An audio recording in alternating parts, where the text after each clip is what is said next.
નમસ્કાર. શુક્ર નીતિ એક આપણો પ્રાચીન ગ્રંથ અને એમાં એ સમયે હજારો વર્ષ પહેલા અપાયેલા કેટલા બધા સરસ સિદ્ધાંતો વ્યાખ્યાઓની વાતો આપણે છેલ્લા થોડા હપ્તાથી કરી રહ્યા છીએ અને આજે એના ત્રીજા અધ્યાયની કેટલીક લોક શિક્ષણની વાતોને આપણે આજની વાતમાં આવરી લઈએ છીએ. શુક્રનીતિ એટલે દૈત્યોના ગુરુ શુક્રાચાર્યએ રચેલો એક ગ્રંથ અને એવું કહેવાય છે કે જેના કરોડો શ્લોક હતા, પણ કાળક્રમે એમાંથી ઓછું થતા આપણી પાસે હવે થોડા હજારો શ્લોક રહ્યા છે.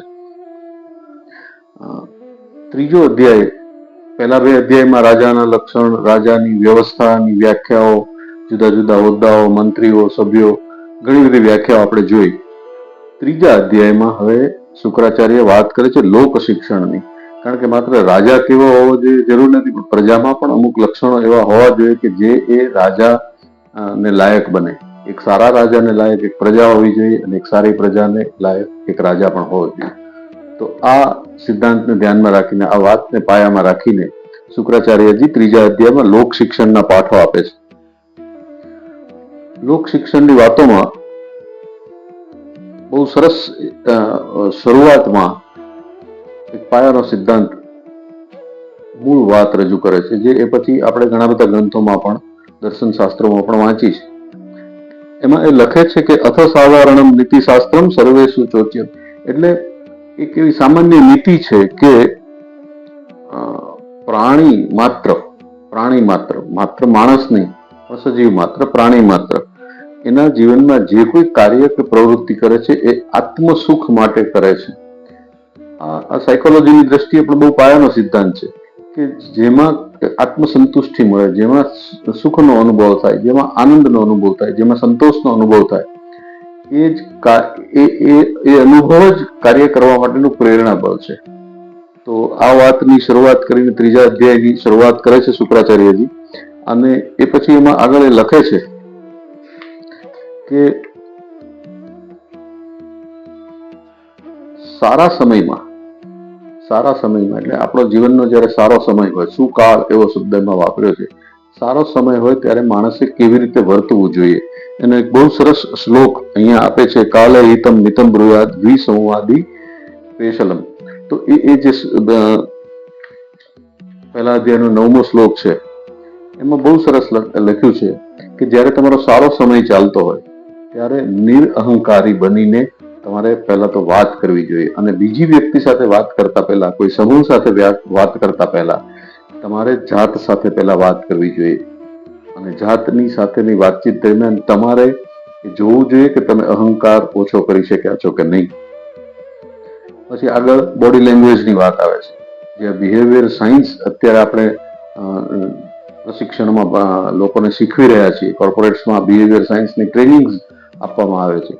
આ બીએસ એટલે કે બિહેવિયર સાયન્સના મૂળભૂત સિદ્ધાંતો હજારો વર્ષ પહેલા શુક્રનીતિમાં લખાયા છે કે તમારે અહંકાર વિહીન થઈને પોતાની સામેની વ્યક્તિની સાથે વાત કરવી જોઈએ, પોતાની મુખ મુદ્રા સ્વસ્થ રાખવી જોઈએ, ચહેરાના હાવભાવ સ્વસ્થ હોવા જોઈએ, ચિત્ત સુશીલ અને કરુણાથી ભરેલું હોવું જોઈએ.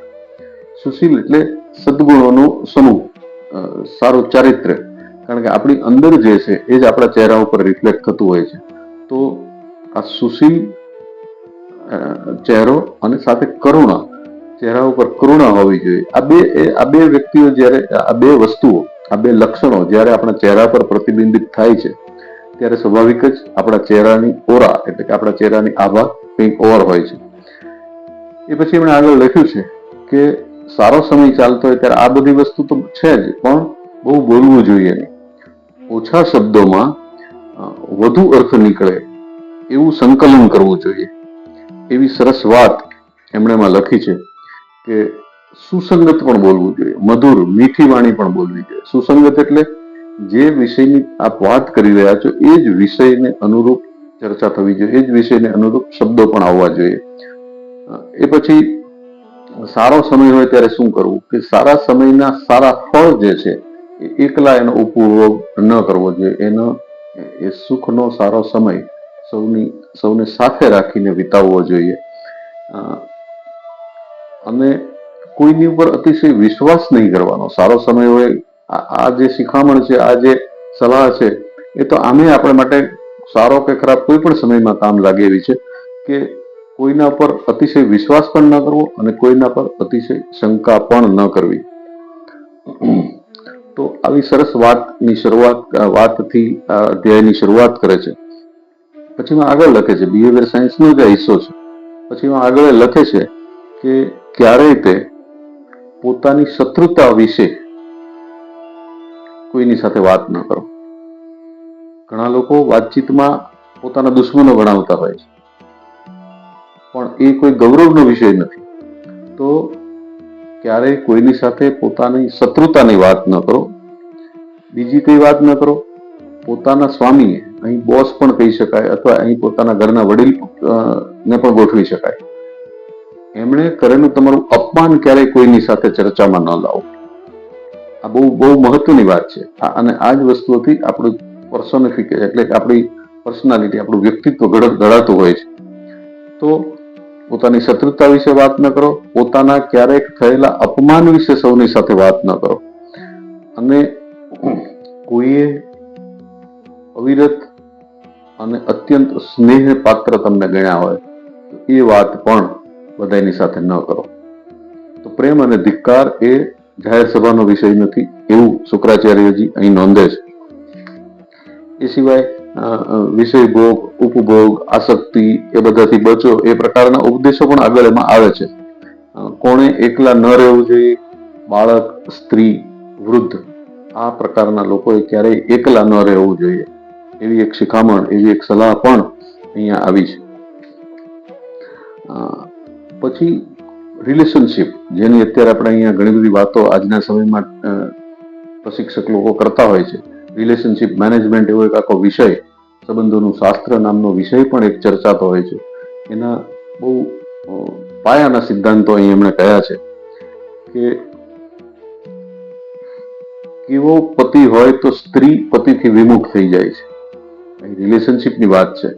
અને અહીં લખ્યું છે, ચંડમ ષંડમ દંડશીમ કામમ સુપ્રવાસિનમ, એટલે કે બહુ ગુસ્સાવાળો હોય માણસ, કોઈ માણસ બહુ ગુસ્સાવાળો હોય, નપુસંક હોય, બધાને વારંવાર દંડ આપતો હોય, સજા આપતો હોય, પનિશમેન્ટ આપતો હોય એવો હોય, જેની વાતચીત કે વર્તનમાં પ્રેમ છલકાતો નથી હોતો, જે સતત પ્રવાસમાં રહ્યા કરે છે, જે અત્યંત દરિદ્ર છે અથવા અત્યંત રોગિષ્ઠ છે અને બીજી સ્ત્રી પ્રત્યે આસક્તિ ધરાવે છે, આવા પતિઓથી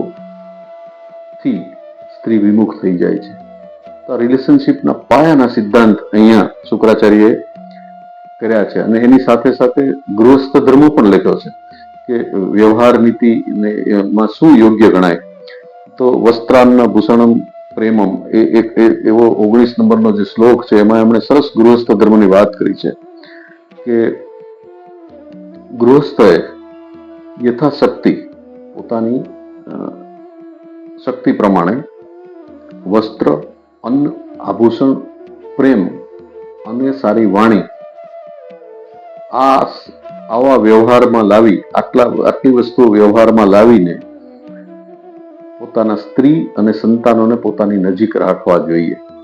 ગૃહસ્થની જવાબદારી શું છે, ગૃહસ્થનું કર્તવ્ય શું છે કે યથાશક્તિ વસ્ત્ર, અન્ન, આભૂષણ, પ્રેમ અને મીઠી વાણી, આટલી વસ્તુઓનો ઉપયોગ કરીને પોતાની સ્ત્રી અને પોતાના સંતાનોને પોતાને નજીક રાખવા જોઈએ. આવો એક સરસ ગૃહસ્થ ધર્મનો શ્લોક પણ આવે છે. શિષ્ટાચાર કોને કહેવાય એની પણ એક સરસ વાત કરી છે. જે અગેન બિહેવિયરલ સાયન્સની વાત આવે છે કે વર્તનનું કેવું હોવું જોઈએ. એમાં નાસિકા ત્યાંથી શરૂ થાય છે, એટલે કે કોઈની હાજરીમાં નાકમાં આંગળીથી કચરો સાફ કરવો જોઈએ નહીં. આટલી નાની સૂક્ષ્મ વાત પણ વર્તનના શાસ્ત્રની અહીંયા લખી છે. એ પછી કોઈની જાણ બહાર અથવા કોઈની મંજૂરી વગર હાથ કે પગથી ક્યાંય રેખા દોરવી જોઈએ નહીં એવું પણ લખ્યું છે. અને એ પછી લખ્યું છે કે ક્યાંય ખોદકામ કરવું હોય તો ઉચિત સત્તાની મંજૂરી લઈને ખોદકામ કરવું જોઈએ. મેં હમણાં જ ક્યાંક વાંચ્યું હતું કે જે લોકો ઝાડને કાપતા હોય છે, પોતાના આજીવિકા માટે કાપતા હોય છે, તો એ લોકો પેલા ઝાડની પૂજા કરે છે, પ્રાર્થના કરે છે અને એની મંજૂરી લે છે કે અમે અમારી આજીવિકા માટે તારો ઉપયોગ કરવાની મંજૂરી અમને આપ. તો આ પ્રકારની વાત અહીંયા પણ છે કે જમીન ગમે ત્યારે ખોદવી ન જોઈએ. ખોદકામ કરતા પહેલા જમીનના માલિકની અથવા જમીન જેના સત્તાના વર્તુળમાં આવતી હોય એની પણ મંજૂરી લેવી જોઈએ. અને બહુ આપણને કદાચ હાસ્યાસ્પદ લાગે એવી પણ બહુ નજીક વર્તનશાસ્ત્રની સરસ વાત લખી છે કે બંને હાથોએ પોતાના વાળને પકડવા ન જોઈએ અથવા વાળને ખંજવાળવા ન જોઈએ. ખુજલાના નહીં ચાહીએ એવો શબ્દ અહીંયા એમણે લખ્યો છે કે બંને હાથે પોતાનું માથું પકડીને કે પોતાના વાળ પકડીને એ ગેરવર્તનની વ્યાખ્યામાં આવશે. આવી ઝીણવટવાળી વાત પણ વર્તનશાસ્ત્રની અહીંયા લખી છે. એ પછી આગળ કેવી રીતે બેસવું જોઈએ, કેવી રીતે ઉઠવું જોઈએ એવા વર્તનશાસ્ત્રની વાતો પણ અહીંયા કરી છે અને ચેતવણી આપી છે કે લાંબો સમય સુધી પોતાનો જાંઘ પોતાના સાથો ઉપર રહે એવી રીતે એવા પોસ્ચરમાં બેસવું જોઈએ કે સૂવું જોઈએ નહીં. રાત્રે કોઈ ઝાડની નીચે રહેવું જોઈએ નહીં. મિત્રો, હવે વિજ્ઞાન આટલા વર્ષો પછી એમ કહે છે કે મોટાભાગના વૃક્ષો રાત્રે કાર્બન ડાયોક્સાઇડ આપે છે, દિવસે ઓક્સિજન આપે છે. આપણા શાસ્ત્રો પ્રમાણે પીપળો એક એવું વૃક્ષ છે જે 24 કલાક ઓક્સિજન આપે છે, એટલે આપણે આપણા હિન્દુ ધર્મમાં એની પૂજા કરવાની એક વિધિ વિધાન છે. તો અહીંયા લખે છે ચેતવણી આપવાની સાથે કે રાત્રે પેડ ઝાડની નીચે ન રહેવું જોઈએ અને કોઈ દેવસ્થાનના ચબૂતરો, વૃક્ષ કે ચોક કે મંદિરની પરસાળ એમાં રાત્રિ રોકાણ કરવું જોઈએ નહીં. સ્વાભાવિક છે, આપણે એના કારણો સમજી શકીએ એમ છીએ. જંગલ, ઘર કે સ્મશાન ત્યાં તો જરૂર પૂરતું જ રોકાણ કરવું જોઈએ. દિવસ આખો ત્યાં રહેવું જોઈએ નહીં. જંગલ, ઘર અને સ્મશાન, રાત્રિ રોકાણની તો વાત જ નથી, પણ આ ત્રણ જગ્યાએ તો દિવસે પણ જરૂર પૂરતો જ સમય રહેવાનું, આખો દિવસ ત્યાં રહેવાય નહીં. આમ કરવાથી મન અને શરીર સુખમાં રહે છે, સુખી રહે છે એવી વાત અહીંયા લખી છે.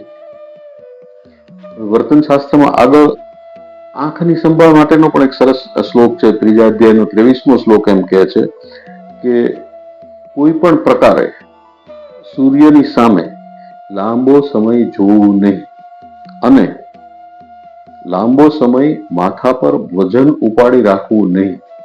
આવી વાત, આવી શિખામણ, આવી સલાહ પણ આપી છે. અને સૂક્ષ્મ એટલે કે બહુ ઝીણું કે જેમાં તમારે આંખને એક કષ્ટ આપીને જોવું પડતું હોય એટલું સૂક્ષ્મ અથવા અત્યંત ચમકદાર અથવા કોઈ અપવિત્ર વસ્તુ હોય અથવા અપ્રિય જે આપણને ગમતી નથી એવી વસ્તુની સામે તાકીને લાંબો સમય સુધી જોવું ન જોઈએ. મિત્રો, સૂક્ષ્મ અને ચમકદારમાં તો સમજાય છે કે આપણી આંખને કદાચ એ નુકસાન કરી શકે, પણ અપવિત્ર અને અપ્રિય વસ્તુ સામે પણ લાંબો સમય જોવું ન જોઈએ. એની લાંબો સમય કોઈ જગ્યાએ જોવાથી જે માનસિક અસરો થાય છે એની વાત પણ કેટલી સરસ રીતે અહીંયા વણી લીધી છે. આવી બધી સલાહની સાથે આવી બધી વર્તનશાસ્ત્ર, BS બિહેવિયરલ સાયન્સની વાતોની પછી એક જગ્યાએ સરસ સુભાષિત કક્ષાની વાત શ્લોક પણ આવે છે. 3જા અધ્યાયનો 28મો શ્લોક એવો છે કે કોઈ એવું વિચારે કે પેલી વ્યક્તિમાં તો હજારો અવગુણો છે, મારામાં તો એક જ અવગુણ છે, તો એ મને શું નુકસાન પહોંચાડી શકશે, એમ કહીને પોતાના અવગુણ દૂર કરવા માટે પ્રયત્ન ન કરવો એ ખોટું છે, મૂર્ખામી છે. એવું સ્પષ્ટ કે સામેની વ્યક્તિ તો હજારો અવગુણ ધરાવે છે, ત્યારે મારે તો એકાદો જ અવગુણ છે, પણ જેમ ટીપે ટીપે સરોવર ભરાય છે એમ નાના નાના અવગુણો ભેગા થવાથી પણ માણસનું ચરિત્ર જ અવગુણ યુક્ત થઈ જતું હોય છે, એવું આ શ્લોક કહે છે. આગળ જતા આતંકવાદીના લક્ષણોને લગતો એક શ્લોક આવે છે.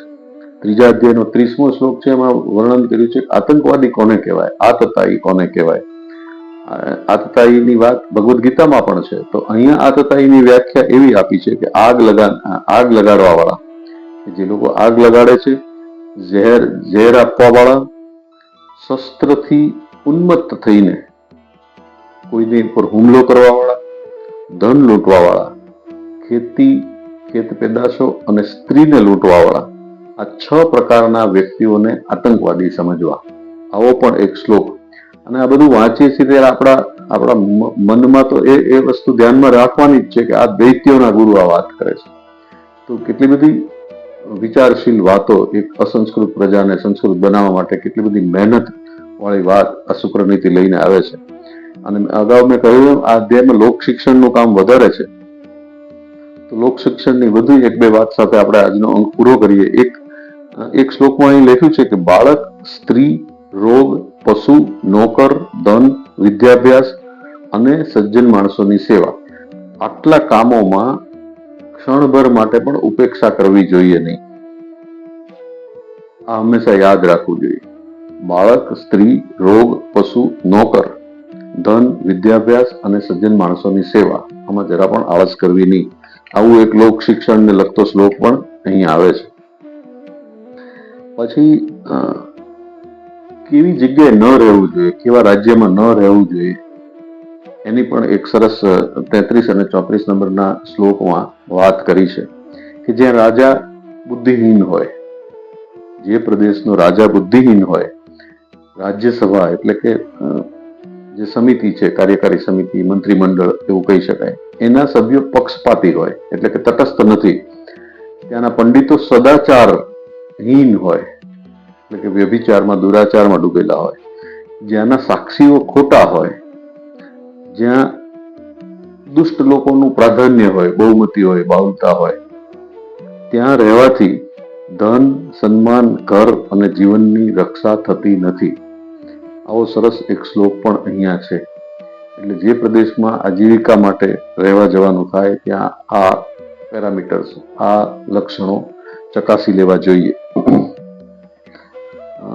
એ પછી સંબંધોના શાસ્ત્રની આપણે જે રિલેશનશિપ મેનેજમેન્ટની વાત કરી એમાં એને લગતો એક સરસ શ્લોક પણ અહીં આવે છે કે માતા, પિતા, સ્વામી, ગુરુ, ભાઈ તથા મિત્ર.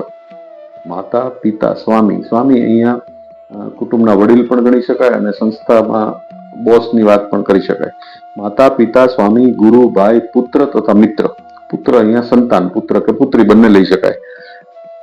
આ બધા માટે, આ બધાની સાથે મનમાં એક પળ માટે પણ વિરોધની લાગણી થવા દેવી નહીં. આ એટલા બધા અંગત સંબંધો સાચવવા માટેની ગુરુચાવી છે કે માતા, પિતા, સ્વામી, ગુરુ, ભાઈ, પુત્ર તથા મિત્ર, આટલી વ્યક્તિઓ સાથે પળભર માટે પણ મનમાં વિરોધ ઉભો ન થવો જોઈએ. તો બહુ સરસ આવી વાત છે. એ સિવાય કોની સાથે તમારે મુકાબલો કે વિવાદ ન કરવો એની પણ એક શ્લોકમાં એણે ઉલ્લેખ કર્યો છે કે જે અંગત હોય, જે બળવાન હોય, આપણા કરતા બળવાન હોય, સ્ત્રી હોય, બાળક હોય, મૂર્ખ હોય, આટલા લોકો સાથે વિવાદ કે મુકાબલો કરવાનો વિચાર ક્યારેય કરવો નહીં. આ પણ એક બહુ સરસ સુભાષિત કક્ષાનું હંમેશા જીવનમાં યાદ રાખવા જેવી વાત અહીંયા આવે છે. ભગવદ્ ગીતા જેમ કહે છે કે સ્વધર્મે નિધનમ શ્રેય, આપણો જે ધર્મ હોય એમાં જ આપણું મૃત્યુ થાય, એ શ્રેયકર છે. એટલે કે ધર્મ બદલવો નહીં. એવા લગતો એક 41 નંબરનો જે શ્લોક છે એમાં લખ્યું છે કે બીજાનો ધર્મ સ્વીકારો નહીં, એમ જ બીજાના ધર્મનો વિરોધ પણ ન કરો, અને પોતાના ધર્મથી ઉતરતા ધર્મ વાળા, અહીં ધર્મ એટલે રિલિજિયનની વાત નથી, ફરજની વાત છે. ધર્મ એટલે આપણી જે ફરજો છે, આપણે કહીએ ને કે મારો માનવ ધર્મ છે, કે મારો પિતૃ ધર્મ છે, મારો સંતાન તરીકેનો ધર્મ છે, આવા આપણે વાક્ય પ્રયોગો કરતા હોય છે. ધર્મ એટલે આપણી જવાબદારી, આપણી ફરજોની વાત છે. એટલે ન બીજાને ધર્મ સ્વીકારવો, ન બીજાના ધર્મ વિશે ખરાબ બોલવું, કે પોતાનાથી નીચા ધર્મ અથવા પોતાનાથી જેની સાથે ગુણનો મેળ નથી ખાતો, એટલે કે દુર્ગુણ વાળા લોકો છે, એવા લોકો સાથે એક આસન પર ન બેસવું. આવી પણ એક સૂચના સરસ રીતે અહીંયા આપી છે.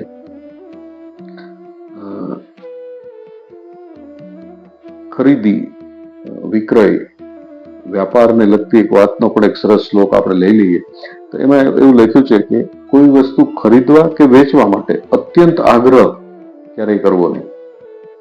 બીજું, કોઈ પણ વસ્તુ ખરીદવા કે વેચવા માટે આપણે આપણી દીનતા, આપણી ગરીબી રજૂ કરવી નહીં, કે જેથી સામા માણસને આપણા પ્રત્યે ઘૃણા અથવા દયા ઉત્પન્ન થાય, એવું નહીં કરવાનું. જ્યાં ખરીદ વેચાણની વાત છે ત્યાં આ વસ્તુનું ધ્યાન રાખવાનું છે. પછી એ જ શ્લોકમાં એક સરસ લખ્યું છે કે કાર્ય વિનાન્ય ગેહે ન પ્રવિશેદપી, એટલે કે કોઈ પ્રયોજન વગર, કોઈ ઓળખાણ વગર કોઈના ઘરમાં જવું નહીં. સામાજિક વ્યવસ્થાની કેટલી બધી સરસ વાત આમાં લખી છે. પછી આગળ એની પછીના શ્લોકમાં સરસ વાત લખી છે કે કોઈ પૂછે નહીં તો સામેની વ્યક્તિને પોતાના ઘરની વાત કે ઘરના સભ્યનું વર્ણન કરવું નહીં. સામેની વ્યક્તિ પૂછે નહીં, જાણવાની ઈચ્છા ન રાખે તો સામેથી પોતાના ઘરની વાત કે પોતાના ઘરના સભ્યોનું વર્ણન કરવું નહીં. એવી સરસ વાત અહીંયા લખી છે. આગળ જતા બીજી એક સરસ સલાહ આપે છે. ઘણા લોકો દરેક ઝઘડામાં તાજી થવાનો શોખ રાખતા હોય છે. એના માટે આ ચેતવણી સમાન શ્લોક છે કે સ્ત્રી પુરુષ એટલે કે પતિ પત્નીના ઝઘડા હોય કે પિતા પુત્રના ઝઘડા હોય, એમાં કોઈ પણ એક પક્ષ તરફથી ક્યારેય સાક્ષી બનવાનું નહીં. કારણ કે એ ઝઘડો ક્યારે પૂરો થઈ જશે અને ક્યારે એ બંને સાથે થઈ જશે એની ખબર નથી. તો કાયમી દુશ્મનાવટ કોઈની સાથે ઊભી ન કરવી હોય તો પતિ પત્નીના ઝઘડામાં કે પિતા પુત્રના, પિતા સંતાનોના ઝઘડામાં કોઈ એક પક્ષના સાક્ષી કે તરફદાર બનવું નહીં. આગળ જતા એ લખે છે કે જે તમારી શરણમાં આવ્યા હોય, જે તમારા શરણે આવ્યા હોય એવી વ્યક્તિને ગમે એટલી મુશ્કેલીમાં પણ એનો ત્યાગ કરવો નહીં, એને છોડી દેવા નહીં. તો એ પણ એક સરસ સામાજિક તાણાવાણાને મજબૂત કરતી વાત અહીંયા આવે છે. તો લોક શિક્ષણના હજી ત્રીજા અધ્યાયમાં થોડા આગળ વાતો ઘણી બાકી છે, પણ એ બાબતે આપણે ફરી વખત આવતા અંકમાં ચોક્કસ મળીશું. મને આશા છે કે એક પ્રાચીન ગ્રંથ જે આપણા માટે ઘણો જ અજાણ્યો છે, એ ગ્રંથમાં આવી સરસ વાતોના મોતીઓ આપણને મળી રહ્યા છે અને એ આપણે સૌ સાથે માણી રહ્યા છીએ. આપને આ રજૂઆત ગમતી હોય તો આપના મિત્રો સુધી પણ પહોંચાડશો અને ચેનલને સબસ્ક્રાઇબ કરશો. આપના ફીડબેકની પણ હું રાહ જોઈશ. ફરી આવતા અંકમાં શુક્રનીતિની વિશેષ વાતો સાથે મળીશું. નમસ્કાર.